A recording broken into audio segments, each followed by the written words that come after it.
we titled this presentation as Ethical Use of AI in Education, a student-led conversation. And I am a huge believer of listening to our students and learning from them. And I'm so proud of our Spartans here this afternoon. I'm gonna let our students introduce themselves. So why don't we start with Drew? Hello, everyone. My name is Drew VJ, and I'm a current junior at Mountain View High School. In school, I've been involved with robotics and the school's varsity water polo team. And outside of school, I volunteer as a coding teaching assistant. And one of the reasons why I was motivated to come speak here today was in one of the experiences as a teaching assistant, a student of mine saw a tool to use AI to write their code quicker. And one of their friends was like, those things don't work. It always makes mistakes. And seeing how AI had been implemented into basically everyone's lives that I know, um, made me realize that it's clear that policies need to be in place to guide AI use in education. Hello, I'm Sasha Zinn. I'm also a junior at Mountain View. And I'm interested in biology and movement science. I play for the varsity soccer team at Mountain View. I'm passionate about music and I'm a part of the choir program here. And I'm a part of ASB, which is our student government class. And I'm very passionate about advocating for student voices. So I wanted to advocate for like student voices in AI. Hi, my name is Jaden Pietrofesso, and I'm a senior at Mountain View. I participate in our varsity baseball and water polo team, and I'm interested in history and law. And recently, I've found a passion for developing AI policy and continuing this legal framework. And at school, I participate in special education and advocating for them, as well as various leadership activities and extracurriculars like peer tutoring.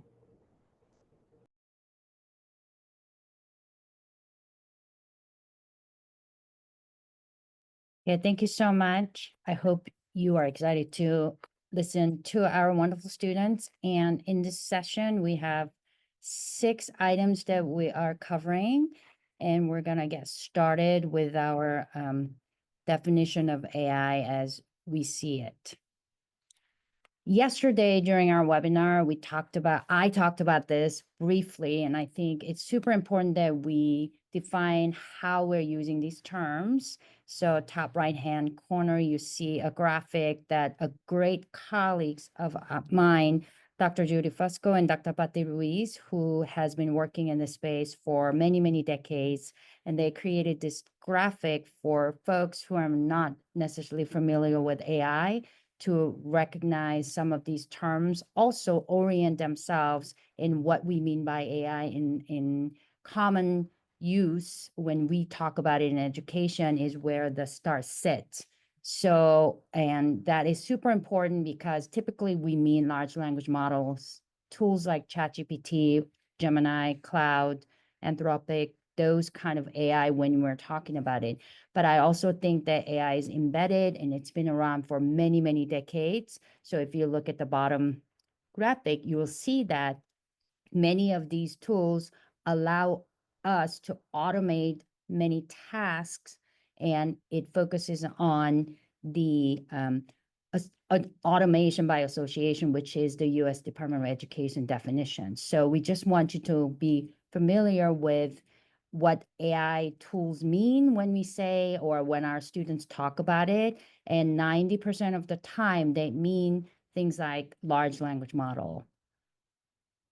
So yesterday during our conversation, we talked a lot about the benefits of using AI as a study aid and or idea generation, slide deck generation in terms of useful application of these AI tools. But today we're going to talk about how do we do so without compromising our students' mental health integrity or harming the environment. So this conversation is going to be focused much more around how do we make sure that our students are using this in an ethical manner. So I'm going to turn it over to our students, who is going to give you some practical examples or real life examples of how they're seeing this in their day-to-day lives and what they think about that sort of use. So go ahead. So for study aids for specific subjects, in my experience in my chemistry, physics, and calculus classes, AI tools have provided me step-by-step solutions to how to solve difficult problems. Um, there's two ways that AI can help. One is through giving the step-by-step solutions of how to solve, but then also generating similar problems for additional practice. And these two things used to heavily rely on teachers and tutors providing this support. But AI is a great tool because it improves this accessibility to students who don't have the time or resources for the extra help from teachers, and also teachers who may not have the capacity to provide individualized attention to every single student. Um, in these types of classes, physics, chemistry, and calculus, a big part of gaining mastery in the subjects is through repetition and practice. And AI's ability to give basically unlimited practice opportunities um, is a valuable tool for these problem-solving skills. So for these structure-based problem-solving problems in math and science, AI serves as a great learning tool, but in other subjects, sometimes it undermines the learning process. Sasha? Yeah, that's a great segue. I think it's like Drew said, it's really important in more math and science classes since it acts as like a tutor. However, it's really important to recognize the subjects where I don't think should be used, like history and English, since these classes are where students develop our critical thinking skills. And using AI actually, in my opinion, gets in the way of that. For example, when you're asked to analyze a text, you need to figure out how to do that on your own and develop those skills. So I think even being able to brainstorm ideas through AI, you shouldn't use it because it like stunts your ability to develop these skills, which are extremely important in like life.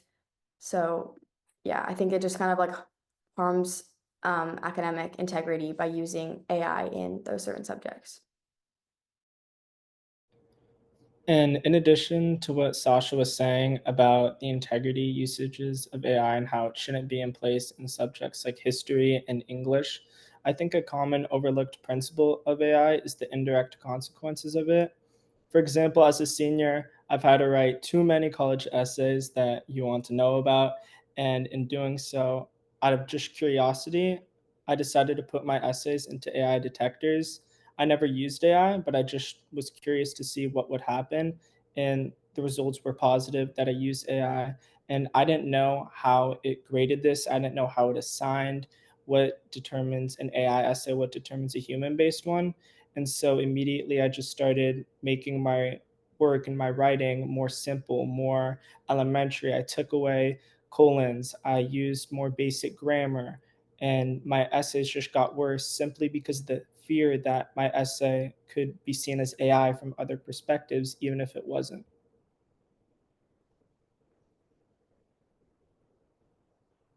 And so, continuing on with this request and this problem of AI usage and detectors, my ask from a student perspective is to give students the benefit of the doubt sometimes. Obviously, you educators know your students at a certain point and can see their work over time. And sure, there may be some discrepancy between what work looks AI and what work looks human, but give them the benefit of the doubt most of the time because at the end of the day, students want to do the best for themselves. They want to learn, they want to improve, and they want to have the best outcome overall. And to some, that may be cheating, but to many, that means putting in that work, learning various grammar and sentence structures to make this essay they're writing more advanced overall.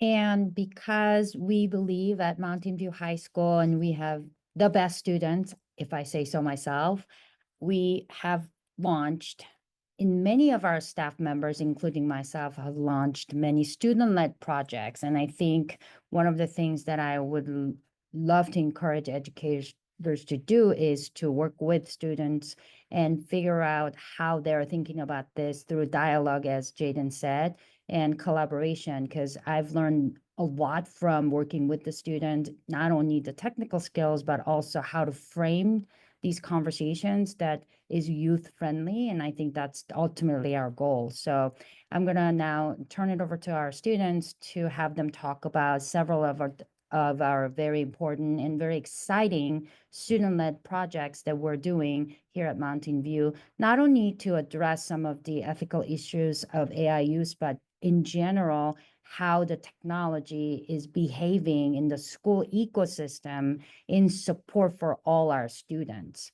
So I'm going to turn it over to, I think it's Drew, right? Next. Yeah. So the Digital Wellbeing Challenge is a challenge hosted by the Department of Education, recognizing a challenge in tech within your school, and you submit an application to get support for professional help from the Department of Education to solve the challenge. So Mountain View High School was one of 30 high schools in the nation selected for the Digital Wellbeing Challenge. And I feel like our experience applying for the Digital Wellbeing Challenge highlights why AI policy is a crucial topic that needs more attention within schools. So as a part of the challenge, we were tasked with identifying a pressing issue within our community. And initially, AI stood out as a topic that was both new and exciting and something that we wanted to pursue further. But when we explored challenges surrounding AI, we realized the challenge wasn't just AI itself, but it was the lack of discussion and policy around it within schools. And further conversations with teachers and Dr. Glazer, we found that educators were unsure of how students used AI and were hesitant to implement new tools without guidance from the school in order to be safe with their AI use within the classroom. Academic integrity was also a major concern, adding to the reluctance to use AI in the classroom. So we structured our application around this communication gap, referencing interviews with our principal in the school's newspaper about the need for AI policy. While everyone agreed that AI policy was a need within the school, there was a clear breakdown in communication between the students, the teachers, and the administrators on how to proceed. And so that was a key issue we wrote about in our application. And now that we've been selected to take part in the challenge, I'm excited to work with professionals and also the school community of students, teachers, and administration to develop solutions to bridge this gap in communication. And one thing that I would say about Dhruv is that when I put this challenge out to the students, how we should proceed in terms of putting together the application, I wrote a very short paragraph to answer to the question that was in the application. And I sent it back out to the students and I said, hey, you're supposed to you can help me make this application better by looking at the rubric and see if I actually address the rubric. What I got back from Dhruv was 2-page notes about how I was not addressing the rubric appropriately with all the examples. And he was very polite, mind you. And he said, Dr. Glazer, may I suggest some improvements to your application? And it was incredibly thoughtful, and he spent a lot of time. And he did say I referenced some of these things using AI, right, Dhruv? I'm not making this up. And he put those examples that were real life and made it really succinct and elegant. And I thought this is how we are supposed to really collaborate with the students. And I did edit some of the language to make it about us as a collective. And I think that's one way that you can really truly invite students into your space and let them lead the way. And I give all the credit to Drew for noticing how I was lacking in meeting my rubric. So thank you, Drew. And I'm going to turn it over to now Jaden to talk about our next student-led project. Thank you. So, one of the things that Drew talked about was there isn't much discussion of AI in schools. And for many, I'm not saying or suggesting that the viewers watching this aren't familiar with AI, but for many, the only time you really see the words and letters AI is don't use AI. Do not use AI for your work. Don't use AI to cheat and get ahead. And so we were inspired by California's Assembly Bill 2876 to create our own student Bill of Rights that we're going to end up presenting at other national summits throughout the next couple of months. And what we are intending for this is to have a student perspective and our voice heard that we want AI, but we don't want it for the negative reasons that many associate with all of our discussions about AI and the topics that we might use to cheat or get ahead or use an advantage. Because it's definitely true. I'm not going to lie, I've used AI at times for notes and for helping me study, but I've never used it to cheat, and I don't want it to use it to cheat. I want it to better my studying overall. And what Dr. Glazer has been working on with a couple of our students at our school that she'll present in the next couple of weeks at Anaheim for a summit there alongside Engage AI with Vanderbilt is this Bill of Rights. She wants to display our work and show our student perspectives and what we think the legal policies should be for our students in general, and how we, the students, value her work and all of you educators in this world in helping us create a framework that we think is clear for students and can start engaging AI with a more positive affirmation than this negative connotation that it has right now. And now I'm going to turn it over to Sasha, who has been a member of my principal's advisory council. Today, we actually had a meeting. We meet monthly so that the students can directly tell me how I can do my job better. So Sasha, why don't you talk about that? Okay, yeah. I've been a part, as Dr. Glazer said, for a year and joined because I wanted to advocate for student voices by interacting with other student leaders and administration. And I applied at the end of my sophomore year and was accepted. And we discussed topics that impact our student body. One topic that we've discussed this year has been the inconsistency among our English classes, since there are like discrepancies between the material taught and the grading procedures between different teachers. And this has created a lot of frustration among students because they really want fairness among each class, and they feel that these discrepancies are not like validating that fairness. And this topic directly connects to the lack of system-wide AI policy that we have, as students clearly value uniformity. And due to the fact that some teachers like have embraced AI, while others haven't, leaves students confused about like when to use it and how to use it. And I just really want to advocate for a transparent and consistent AI policy to ensure fairness like for everyone, because I know that the students really value that uniformity and like consistency among everything to ensure that it's fair and equitable.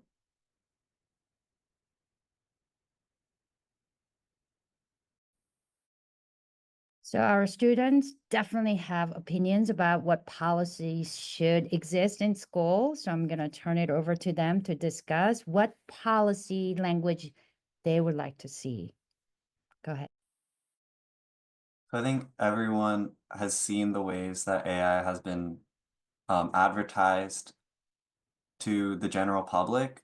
And right now, it's the same way that it's being advertised to students. It's being advertised through AI companies and social media, which presents several issues. For example, AI tools are being advertised as shortcuts to make schoolwork easier, often encouraging use of cheating on social media. And also, so a well-structured AI policy would empower teachers to introduce AI tools in a responsible way within the classroom. By giving teachers the ability to guide students using AI appropriately, we can ensure that AI is integrated safely and also effectively into the learning process. And Such a policy like this would also maintain online safety for students while preparing the classroom to incorporate AI in meaningful ways. And then another recommendation is that AI policy must address student privacy. For example, our school implemented Minga, which is an app that holds our IDs digitally and is where we can sign in for our tutorial period, which is a time where students can meet with their teachers. And at first, when the school asked the students to download it, there were rumors going around that many thought the app was going to take our personal information, which heavily discouraged students from initially downloading it. And this just really goes to show you that students do care about protecting their privacy. So this just emphasizes my point that AI needs to protect and address this concern.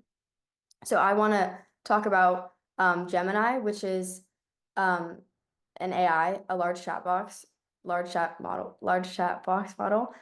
which does have a privacy policy. And however, it is blocked on our student account, so we can't use it. And I would like to advocate for that to be changed because it does have a AI policy, privacy policy that other models don't have, like ChatGPT. Additionally, I want to address that AI is super bad for the environment, and I don't think a lot of people know that. So there definitely needs to be more awareness of the significant environmental downsides of using these large language models, such as the carbon footprint and the huge amount of water usage. And our final recommendation is that AI shouldn't be a new implementation that just replaces educators and teachers entirely. With anything, it's in moderation. Anything is bad if it's not in this set limit. And as a peer tutor myself and someone who potentially wanted to pursue a career in education, I've seen that when working with my students and peers, when we try to use models like ChatGPT or Gemini to do algorithms or, for example, grammatical structures for Spanish, it gives you the answer and it lays it out in front of you, but you need that face-to-face interaction.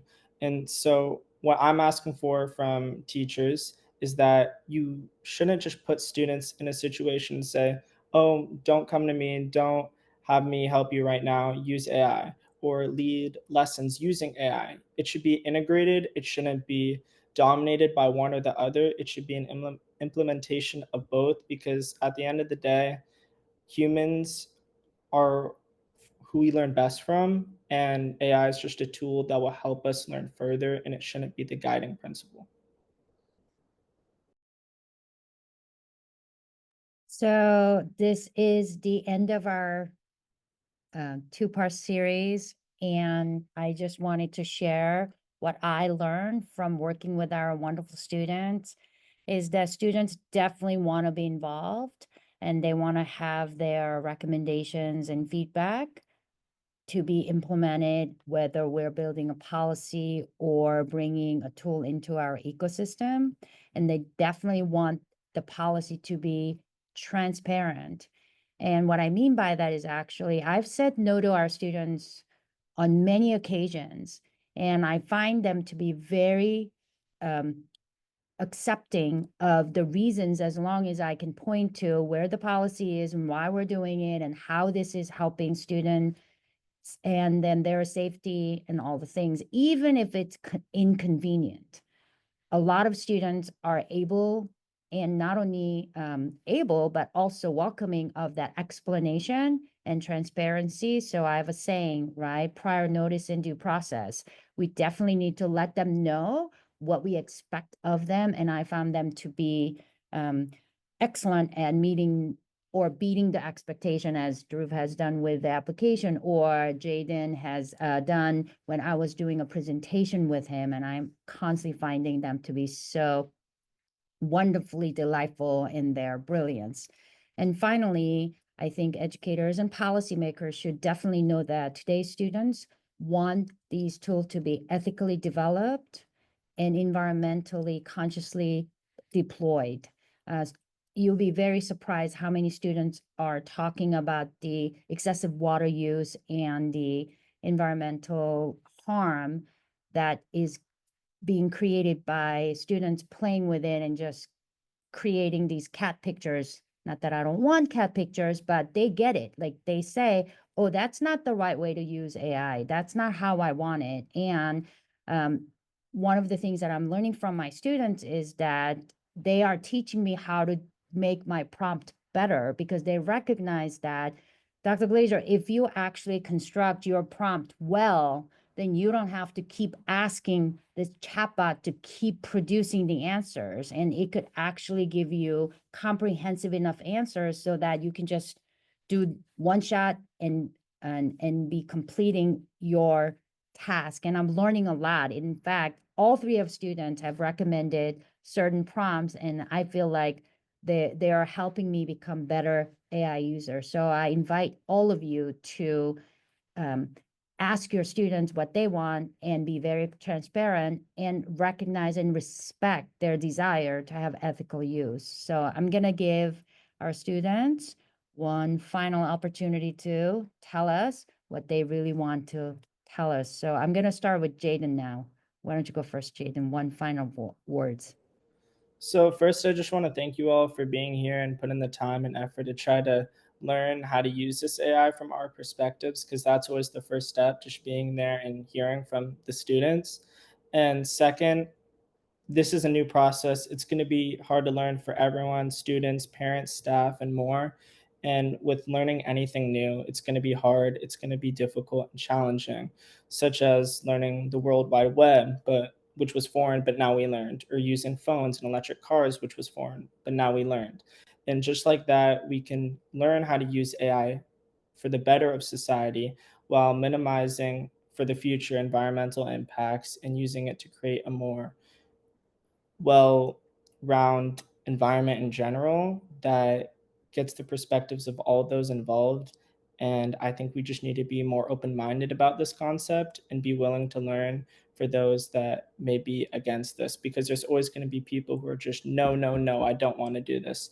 But we need to have an open-minded concept of this situation and see how this is going to be the future and what can we do to make that future a better one for the future generations.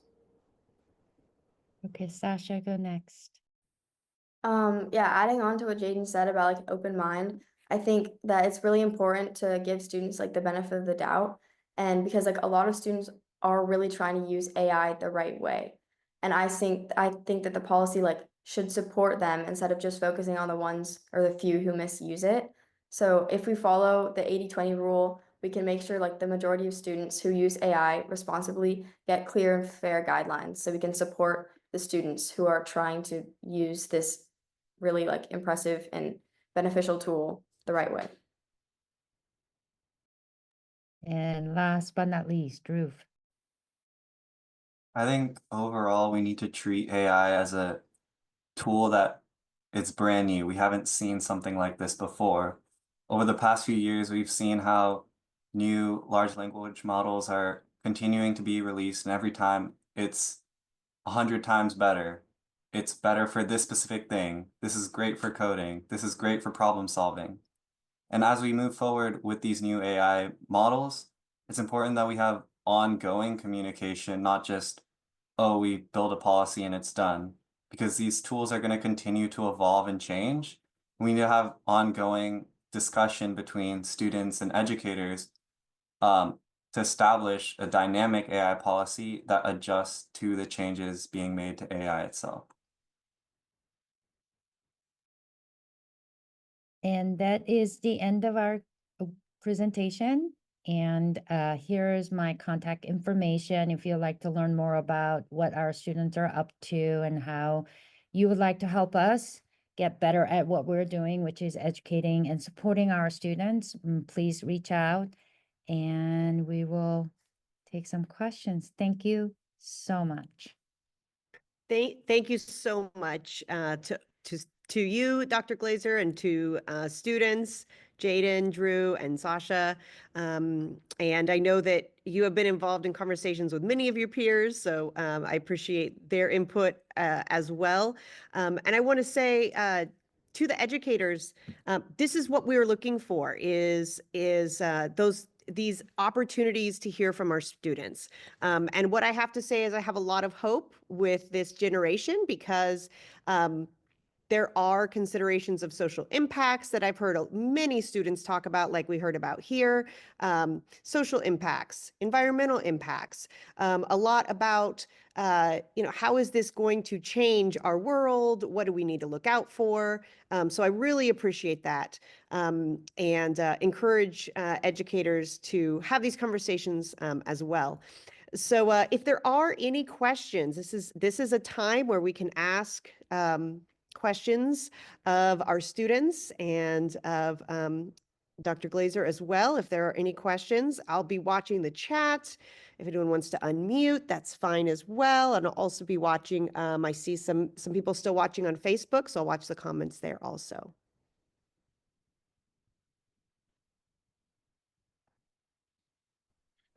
I don't have any questions, but I'd like to say thank you for the information. I'm finding it challenging with the level of work that students are producing. I'm not in the classrooms, but I do see students finishing classes in record time. So I've had that conversation with with the teachers at the school that I work at and asking them how do they assess the students' work? How do they, know what is students' work versus AI? And, are they collecting actual samples? So how are they balancing so that they know what is true student work, what their capabilities are, versus students just trying to rush through classes, in record time. I mean, I'm traditional in the schools. It just amazes me. So I have questions with the level of integrity. So I do appreciate how how you broke it down into how it can help with the math and sciences, because some students do struggle, and I am in agreement with the history and English. It's all reading and writing, how students need to learn these basic skills because they are going to struggle in the real world. I mean, it's just as simple as a student addressing me in an email, hey, but I said, I had to correct it. Excuse me, you need to address me by my title, by my name. Then you need to write complete sentences so that I can understand. It's all about communication. And some students are lacking, not across the board, like these three eloquent. So thank you for speaking.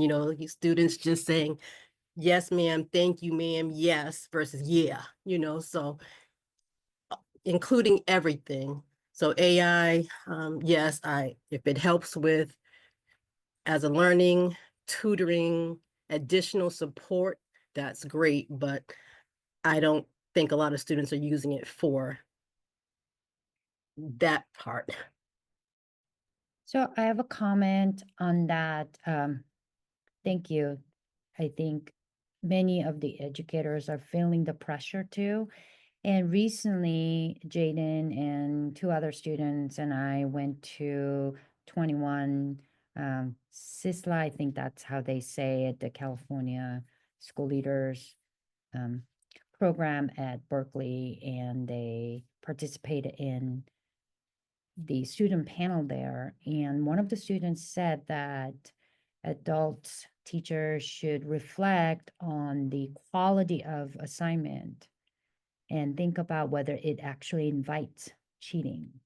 Because the students said that many of my friends will use AI when the assignment appears to be appropriate for automation, that they don't necessarily require any critical thinking. So students definitely said that. Also, many students said younger students having unlimited access to AI does rob them of that critical thinking's development, as opposed to older students who have had exposure to different curriculum and practices, and they would like to be trusted a little more, as long as the assignment structure is such that we can work on expressing our interpersonal skills and critical thinking skills. So I don't mean to speak for the students because this is supposed to be about student-led discussion. I would also ask my students to tell me whether I heard that correctly, Jaden, you were there, and that what other recommendations or suggestions or even observations that they might have. To add on to what you're saying, I think you summarized it well. And it's not like you're going to give a 5-year-old a bike with no training wheels. They need to be taught how to use AI responsibly. And I think from an educator's perspective, that they need to create assignments that encourage the use of assignments and problems that are beyond AI capabilities. For example, maybe having a human interaction of describing what your day was like, what you did earlier, and for math and science classes, showing what you did, your steps, not just the answer. For English classes, I mean, this is a little bit of the opposite of what we're trying to work towards for the future, but having more on paper assignments, because that's what we do in my history and in my English classes. And I know that the AP curriculum and other curriculums prefer, like College Board prefer having digital essays and tests now, but paper minimizes cheating, and at times the past is what's best. And for history, as someone who loves history and is planning to major in it, I encourage assignments that are more inclined to more relevant topics, where you can establish that not in just an essay format, but in 1 to 2 sentence responses that encourage the use of thinking applied directly to that class. Maybe having a set of guidelines or rules or a policy that that class follows that you have to connect your responses to, because AI is just going to be general, and only a student and somebody who is there can be as specific as what you need to that system. Thank you. I appreciate those responses. Go ahead, Drew. I saw you unmute. Go ahead. I think also continuing on Jaden's talk about history, one way that my history teacher has, because she's noticed that, you assign a 15-page note packet, and the way she grades it, you're not going to see if the student understood the topic by just reading their notes. So you get graded on the note completion, the 15-page packet, for just completing the notes.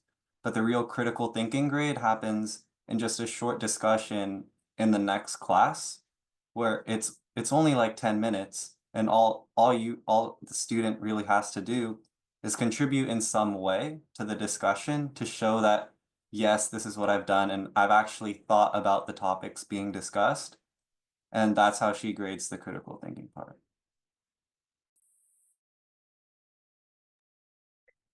Thank you for your student perspective. It's really helpful to hear that.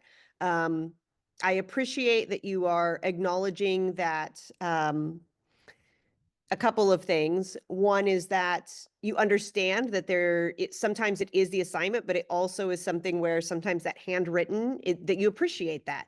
And the other thing I wanted to point out is, I believe, Jaden, were you the one talking about how you put your college essays into AI detectors and it said it was AI, even though it wasn't? And so to educators, I would say these AI detectors are not great.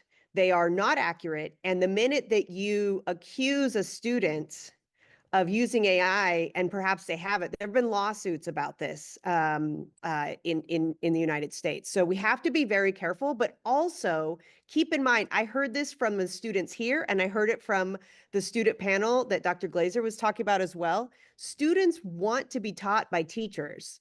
If they can, that's the ideal, right? AI can support, but they really want to be taught by teachers. And so similarly, the best AI detector is you as a teacher. Having those conversations, as Drew was saying, having conversations with your students, maybe having them at least write some things on paper so that you can compare it and see if it's the same voice, right? If it sounds the same, have a conversation with your students. So yeah, absolutely. I really appreciate those perspectives. I saw in the chat, there were some great comments as well. Students, you're getting some thank yous for sharing how you use AI and sharing your perspective.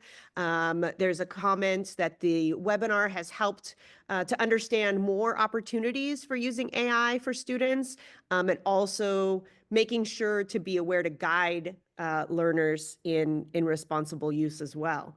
Absolutely. Thank you for that. Any other questions, comments, or noticings that anyone has? Can I ask another question? I wasn't clear Yes, on the impact, the environmental impact and the use of water or something was stated. I never heard of that. What, does anyone explain what that is? And don't worry, because a lot of people don't know about that it is not very well known, but I'm going to defer to the students to explain kind of how that works.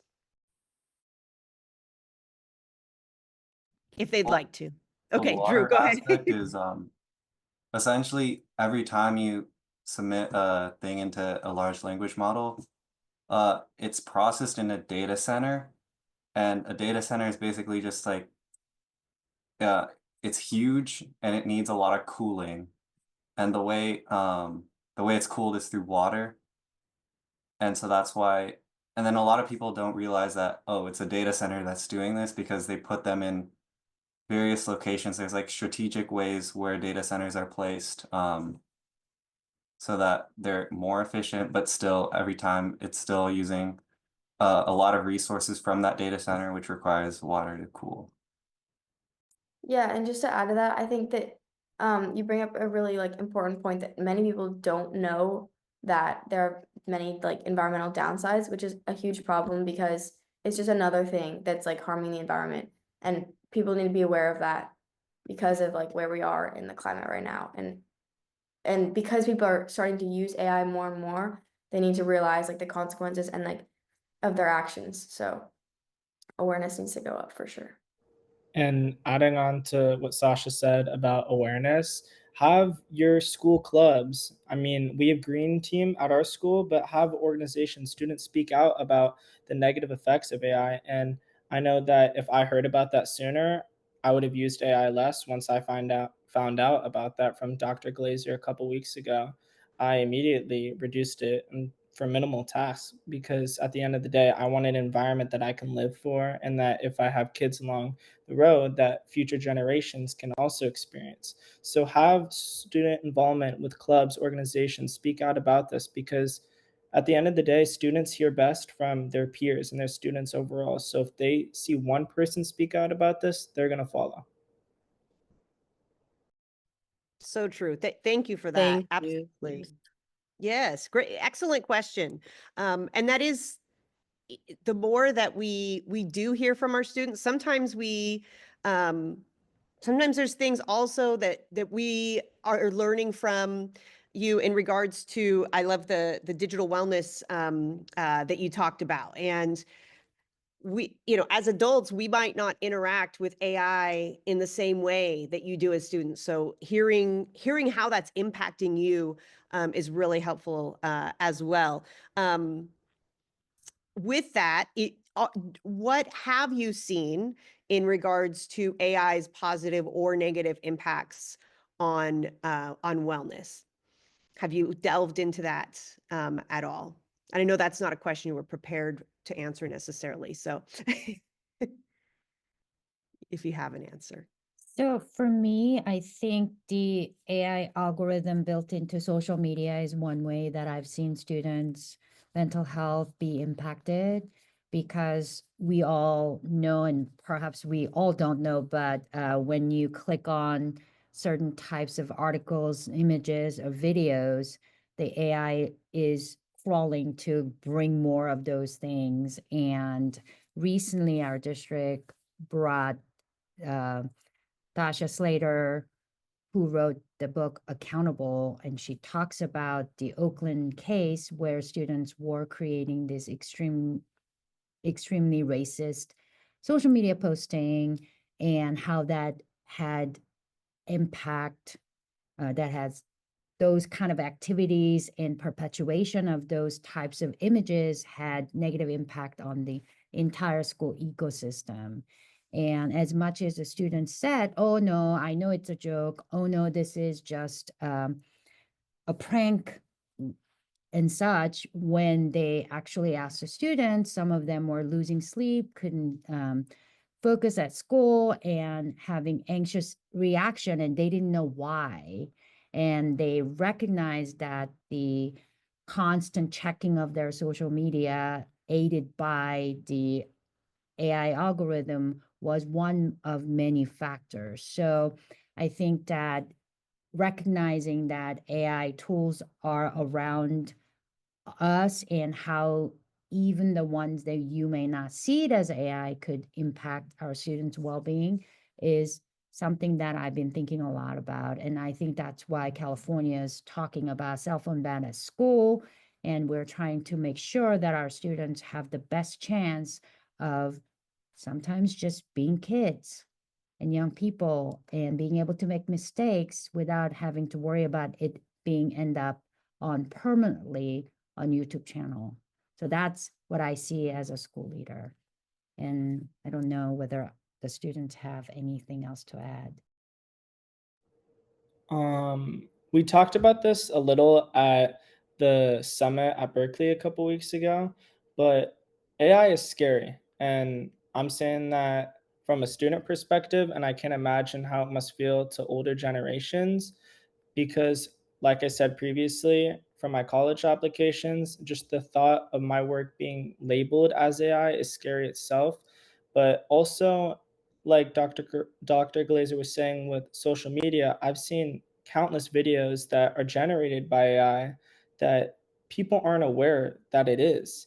And it leads to debates and discussions. Is this AI or is this reality? And I think that in terms of wellness and especially mental health, there needs to be an absence of technology from some aspects, and people need to have their grounding in the natural world and use technology and AI in a moderative sense of how much should I use this? What do I know is real and what isn't? To add on to that, I think that's a really great point. Like while on social media, especially after like the election, there were so many videos about like politics on social media, and a lot of them were AI, and so many of the comments and like questions didn't recognize that. And I think it's really important because it like it's scary. Sorry. It's scary because it like so much misinformation can be because of AI, and like young generations don't recognize that, and it can like harm their like perception of the world or like knowledge of what's going on. So I think that there definitely needs to be absence or like heavy restrictions on how those videos can be made or like what gets sent out.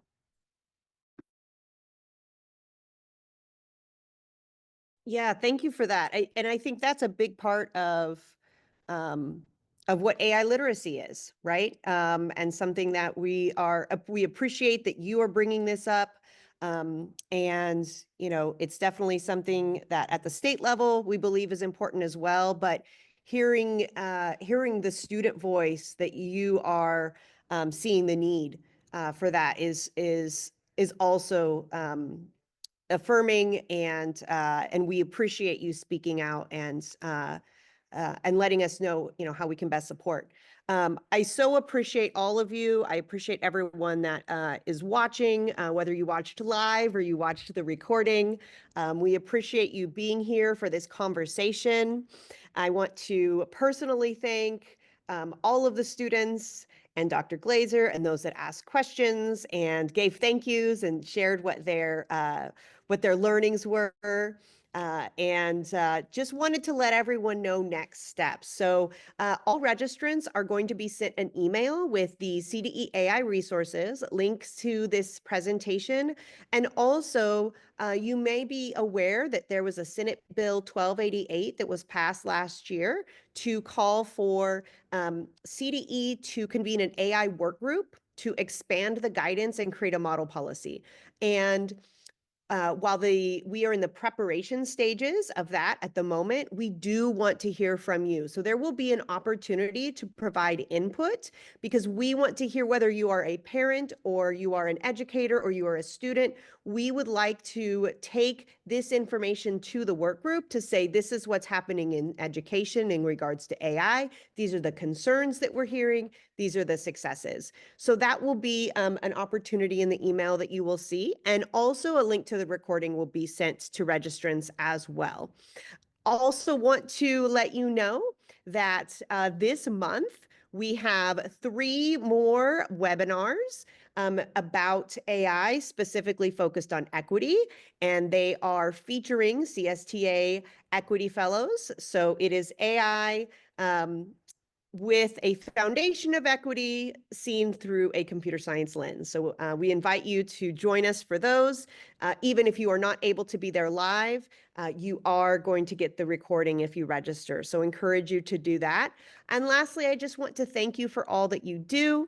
Thank you for the CDE team who supports this. And thank you to all of our students and to Dr. Glazer and all of our those that are watching.